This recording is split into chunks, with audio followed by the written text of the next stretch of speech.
Good afternoon to all. Today my topic is interest under section 234A of Income Tax Act, not leviable when return was filed under section 148. What is 234A section? 34A section is return filed after due date. But what is due date? Due date in case of individual 31st July, जिस firm की audit होनी है उसका कोई partner है उसका 31 अक्टूबर, और international transaction involve है तो 30 नवंबर। तो 34A का इंटरेस्ट जो है किया जाता है जब रिटर्न फाइल करते हैं आफ्टर ड्यू डेट। ये 39 139(1), 139(4) बिलेटेड रिटर्न और 139(8) अपडेटेड रिटर्न। अपडेटेड रिटर्न के केस में ये लिया जाएगा अगर रिटर्न फाइल करी है हमने और उसमें हम अपडेट कर रहे हैं, तो रिटर्न जो हमने इनकम टैक्स दिया था और बाद में अपडेट के बाद हमने इनकम को इंक्रीज़ किया। इंक्रीज़ करने के बाद जो इनकम हमने दिखाई उस पर इंटरेस्ट लिया जाएगा। जो हमने दे दिया था उसको लेस करने के बाद जो एक्स्ट्रा अमाउंट है उस पर लिया जाएगा और 25% एक्स्ट्रा जो हमें पे करना होता है उसके उसके अकॉर्डिंग। तो 234A का इंटरेस्ट इस तरह से लिया जाएगा। बट इसके ऊपर एक केस लो है जो आया है 19 अप्रैल 2023 को ही।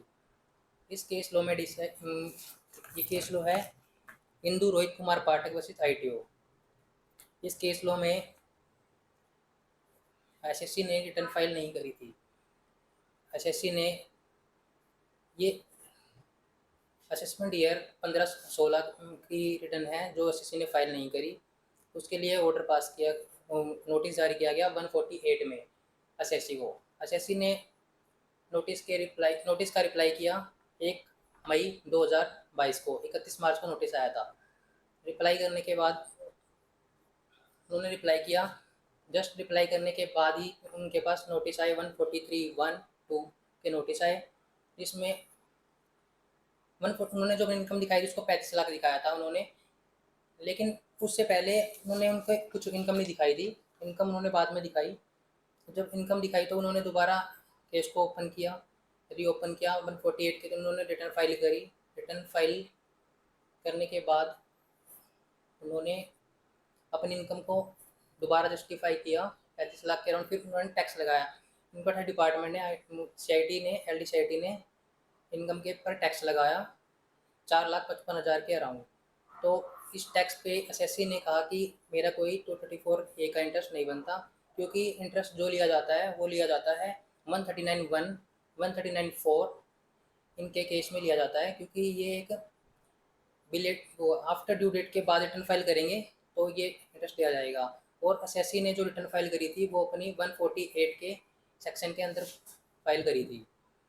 तो इस पर CIT ने उनकी अपील को नहीं माना, हटा दिया, और फिर बाद में इस पर उन्होंने CIT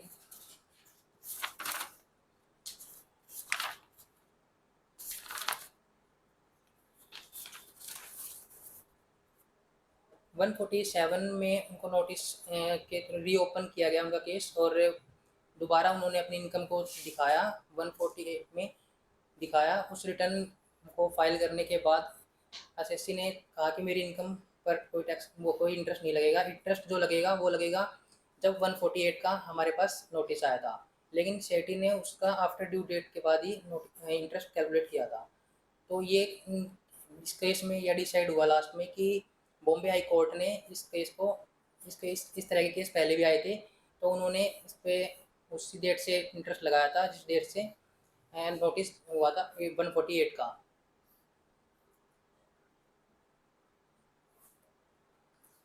फाइनली डिसीजन यही हुआ था कि high court judgment, yes, high court की जजमेंट है, यस, बॉम्बे हाई कोर्ट की जजमेंट है।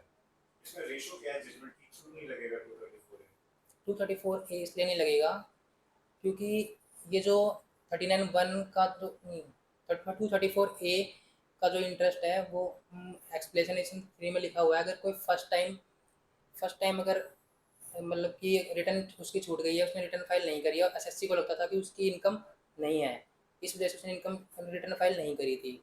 लेकिन जब आईटीबीए सिस्टम ने, डिपार्टमेंट के आईटीबीए सिस्टम ने ये ढूंढा, उन्हें मिला कि उन्होंने 4,78,71,000 की उन्होंने प्रॉपर्टी खरीदी है और 25 लाख की इंटरेस्ट की इनकम है उनकी।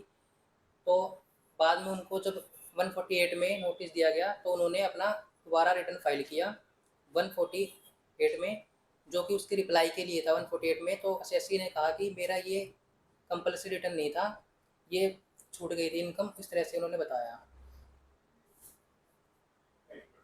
बॉम्बे हाई कोर्ट की जजमेंट में रेशो क्या है, 234 ए क्या कहता है, मतलब why Bombay high court arrived at this conclusion कि भाई बॉम्बे हाई कोर्ट मतलब ये रेशो में इसका ये है कि 234 का इंटरेस्ट नहीं लिया जाएगा जब कभी फर्स्ट टाइम अगर ऐसा डिफॉल्ट किया जाता है ना कि एसएससी ने अपनी रिटर्न फाइल नहीं करी थी, और सेकंड टाइम में लेकिन लग जाएगा शुरू से ही, जिस दिन से आफ्टर ड्यू डेट के बाद, लेकिन बाद में नहीं है। केस लॉ में उन्होंने ये कहा था कि जो ड्यू डेट्स थी सारी निकल चुकी थी, जितनी भी 139 बनती जो डेट थी वो निकल गई थी, 139 फोर्टी थी वो निकल गई थी।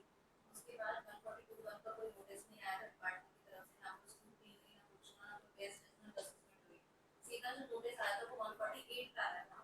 तो उसमें उन्होंने ये बोला कि जब सारी ड्यू डेट्स निकल ही चुकी थी, जब उनके पास कोई वो ही नहीं था, क्या कहते हैं, मतलब उनके पास कोई मैकेनिज्म ही नहीं था कि वो रिटर्न फाइल कर सकते ड्यू डेट्स निकलने के बाद, तो आप उस पीरियड से लेकर 148 का जब नोटिस आया उसका तक का पीरियड का इंटरेस्ट आप कैसे ले सकते हो।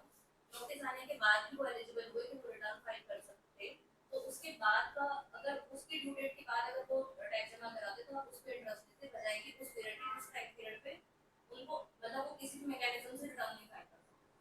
तो जो 139 के रिटर्न फाइल करने का टाइम था, बस 234 का इंटरेस्ट जो है वो फर्स्ट अप्रैल से शुरू हो जाता है। I mean, even if you delay your filing after delay होती है अगर, तो ये तो नहीं होता, 234 B शुरू होता है, 234 A जो है वो तो ड्यू डेट से शुरू होता है। So between 139 1 की डेट और 139 4 की डेट का जो गैप है उसमें तो रिटर्न फाइल कर सकता था। लेकिन वो भी रिटर्न फाइल लेकिन उसने रिटर्न फाइल नहीं की, मैं आपसे बोल रही हूँ।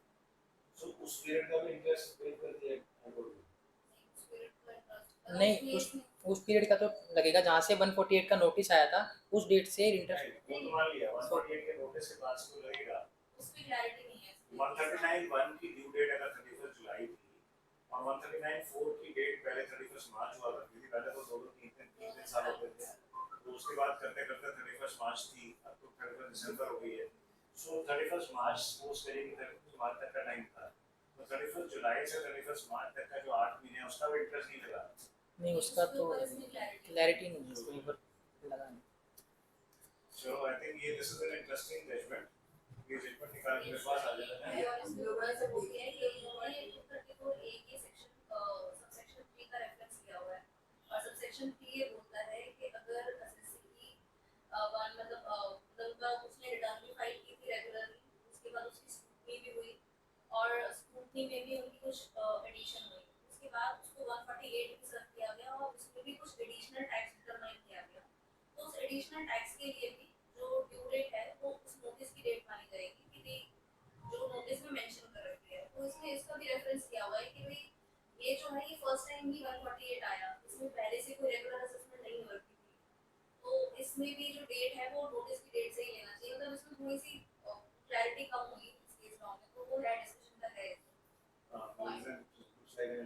यस एनीवे, तो ये आप एक बार मेरे पास ले आना, इसका ना इसको एनालाइज करके we prepare a blog on this and ठीक है, चलिए नेक्स्ट।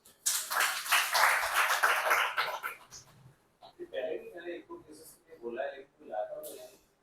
अभी एक बार पीपी को बोला था और किसको बोला था मैंने, तो 185 186 का था कि हम सेपरेट करेंगे। हाँ, लवांगी को भी बोला था।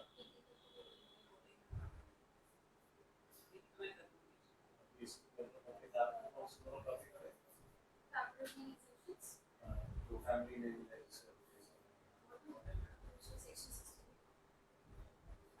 69 में तो बड़ा क्लियर केस है, वो तो जो रूरल बैकग्राउंड से है उसका